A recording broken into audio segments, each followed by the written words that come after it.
Stress ఎందుకు వస్తుంది ఎప్పుడైనా ఆలోచించారా? ఫస్ట్ వన్, మనకి నచ్చని పనిని మనం చేస్తున్నప్పుడు స్ట్రెస్ వస్తుంది. అండ్ ఇంకొకటి, మన స్ట్రెంగ్త్, మన బలానికి మించిన బరువుని ఐదర్ మెంటల్ గా కావచ్చు, ఫిజికల్ గా కావచ్చు, బలాన్ని మోస్తున్నప్పుడు స్ట్రెస్ వస్తుంది. అలానే ఏదైనా ఒక వర్క్ కంప్లీట్ చేయడానికి డెడ్ లైన్ దగ్గరకు వస్తున్నప్పుడు స్ట్రెస్ వస్తుంది. స్ట్రెస్ ని ఎలా ఓవర్కమ్ అవ్వాలి అని అంటే, మనకి నచ్చిన పని చేయాలి, లేదా చేస్తున్న పనినే ప్రేమించడం స్టార్ట్ చేయాలి, ఇంకొక ఆప్షన్ లేనప్పుడు. నెక్స్ట్, డెడ్ లైన్ దగ్గరకు వచ్చిన తర్వాత సఫర్ అవటం కంటే ముందుగానే టైం మేనేజ్మెంట్ ప్రాపర్ గా చేసి టైం ని ప్రాపర్ గా యూటిలైజ్ చేసుకుంటే డెడ్ లైన్ దగ్గరకు వచ్చినప్పుడు స్ట్రెస్ తీసుకోవాల్సిన పని లేదు.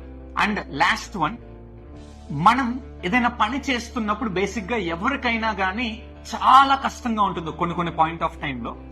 ఆ టైంలో కూడా స్ట్రెస్ వస్తుంది. దాన్ని ఎలా ఓవర్కమ్ అవ్వాలి అని అంటే, ఆ పనిని మనం చేయటం వల్ల వచ్చే రిజల్ట్ ఏంటో ఒకసారి కళ్ళు మూసుకొని విజువలైజ్ చేసుకోండి. సో దట్ ఆ రిజల్ట్ కోసం మనకి ముందుకు నడవాలి అనిపిస్తుంది.